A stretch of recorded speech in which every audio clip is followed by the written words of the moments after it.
Well, it's time to queue for some dungeons.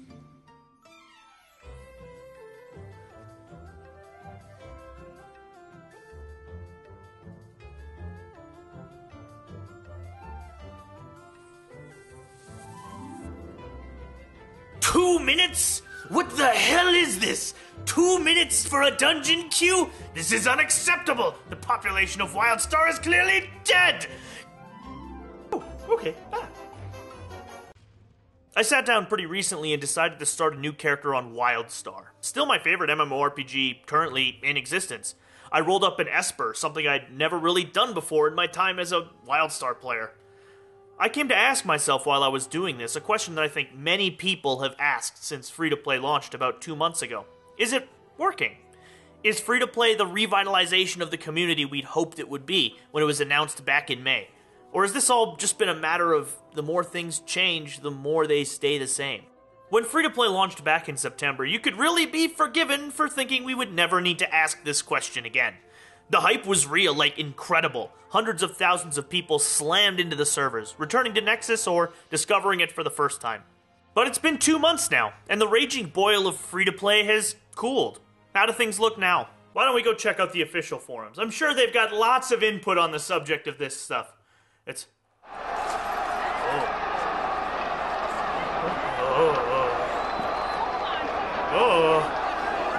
Oh God! Oh God! Let's not go to the official forums. It's a very, very bad place. If you were to wander over to the cratered and pockmarked hellscape of fatalism that is the official forums, you'd be right to assume that the end is nigh for Wildstar, and it'll soon join City of Heroes and Tabula Rasa in a shallow grave out back at the NCSoft North American headquarters. Now that kind of claim is really tough to refute because NCSoft tends to not give out much data on the well-being of their games. Like, seriously, you guys are making it real hard to make internet videos about your stuff. And the information that we do have tends to be really anecdotal, which is not really super useful for determining objectively whether free-to-play actually worked or not. If we want to determine if free-to-play was a real success, then we really need to determine what free-to-play was designed to do in the first place. Wildstar is, without a doubt, a niche MMORPG. Not everyone is interested in an MMO that has a high skill curve, and ask anyone who spent an entire evening wiping on Mordecai Redmoon, Wildstar has a high skill curve. But it's a rewarding one as well. So the goal of free-to-play maybe wasn't necessarily to turn Wildstar into some WoW-killing behemoth, but perhaps to have the game better find its audience. Like many other MMOs, from Elder Scrolls Online to SWTOR to Star Trek Online, Wildstar is a niche game with a niche audience to fill. So Wildstar's free-to-play can be considered an open invitation to players who may identify that niche as something they're interested in, and those who want a challenging experience. I think that in putting itself out there to find its niche, Wildstar has at least been somewhat successful.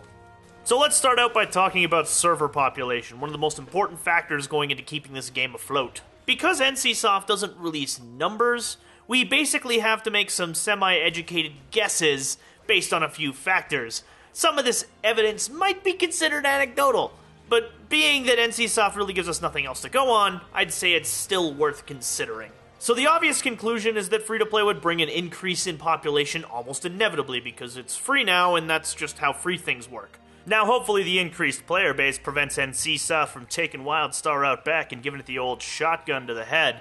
I believe they call that the City of Heroes special over there. This increase in population just means there's more people around, and you can feel that really quickly once you're getting into the capital cities and the larger level 50 areas. There always seems to be world boss groups running around, or light spire groups, or contract groups. You can find GA pugs and guild recruitment all over the place. The game just feels a lot more alive than it did 3 months ago. This isn't a universal thing. In fact, the Warhound server is once again suffering, even after they merged it with the second Warhound server they had to set up. But it is an improvement on what we just had before free-to-play, for sure. No questions. The second thing I wanted to bring up in relation to population are queues for things like dungeons, adventures, and battlegrounds, which have improved substantially since free-to-play. Where previously you could be stuck waiting 20-some minutes for a dungeon pop, now you're really rarely waiting more than 5, with tanks and healers being even faster than that. That said, at lower levels, non-max level queues are still rather long. This is mostly because most of the population has made it to max level because leveling is super easy in the free-to-play Wildstar. As an interesting aside to queue times, and this is just something that happened to me, and I found it was interesting and maybe it would contribute a little bit to the argument happening in this video. At the beginning of this video, I did the gag about queue times. I actually had trouble getting the footage for that because I kept popping queues before the 2 minutes. It actually happened a number of times while I was trying to record, and it was actually pretty funny. It was pretty funny. But that just goes to show you that queue times have improved substantially. Secondly, the big question for anyone looking at the future of the game. Is Wildstar making money? Barring a few major issues with single character and account-bound items which are in the process of being resolved, Wildstar has one of the most fair and balanced cash shops in gaming today. Not quite Dota 2 level, but pretty good and a lot better than the rest of the competition. Sadly, there's very little to go on here that isn't hearsay, but the question has much darker implications for the game. It's a simple fact that if Wildstar is not making money, then it will eventually, probably sooner rather than later, cease to exist. An increase in population can certainly bring the game more money, but right now we have little to go on in terms of Wildstar's potential income. What we do have are some previous numbers, kind of to set the stage for free-to-play. In the last quarter leading up to Wildstar's free-to-play launch, Wildstar drew in roughly 1.7 billion South Korean won, which translates to about 1.4 million US dollars. Now that might seem like plenty of money when compared to the fact that it made $24 million on launch, though it's quite a serious drop. Hell, even the Elder Scrolls Online made something like $27 million a quarter in 2014, which is amazing considering they have like 6 subscribers. It's kind of troubling information, and we just simply don't know how much Wildstar is making in a post-free-to-play world. It might be good, or it might be crap. We won't know until early 2016, at which point NC stuff may just pull the rug right out from under us based on how things are going. Free-to-play transitions, though, have had a record of bringing revenue up quite substantially. Lord of the Rings Online had a 300% increase in revenue when they went free-to-play. Dungeons & Dragons Online went up 500%. Mind you, those games weren't making much money to begin with, but, I mean, neither is Wildstar. Let's hope we can see that kind of increase in the next quarter reports. So all in all, can we call free-to-play a success? Does it have the potential for success? So far, I think we can say that it has. It's brought new people into the game who are enjoying it and having fun. It's bolstered the community and resurrected a lot of these things that were dying off. Queues are faster. People are actually in battlegrounds for a change. They're not having to schedule them. It's really great to see this activity here. But can it be successful in the long term? This is the big question, because eventually people are going to get bored. This is where Carbine needs to act, and needs to act now, because they have their advantage. They need to hammer this momentum and keep us coming with more content. Drop 7 should be any time now. It's been almost 3 months. They've been talking about a quarterly release schedule. Where are we? I haven't heard anything really other than a couple of timed holiday events. Timed holiday events are good and all, but they're timed, and they lack player engagement over the long term. What we need are a new raid tier, a little bit more bug fixing and balancing to make sure that things are working out. Maybe a little bit more optimization, because even now I still get frame rate issues.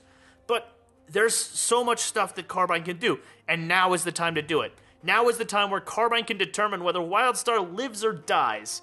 And I really hope they choose to let it live, because I'm having a lot of fun with this game. So please, Carbine, if you're listening, I don't know, do you watch my stuff? I doubt it. Take advantage of this opportunity now, and bring Wildstar. Make Wildstar great again. Sorry, Donald Trumped all over that, but do it. Do it. Just do it. Why, hello there, and thank you very much for watching my video on Wildstar and free-to-play and what's going on and how I see it.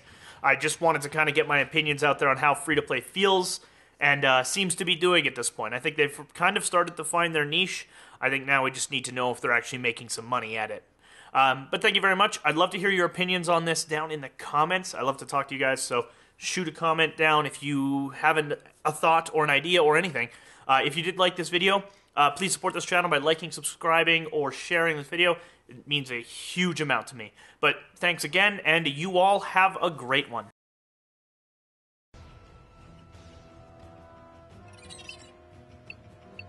Fucking not again!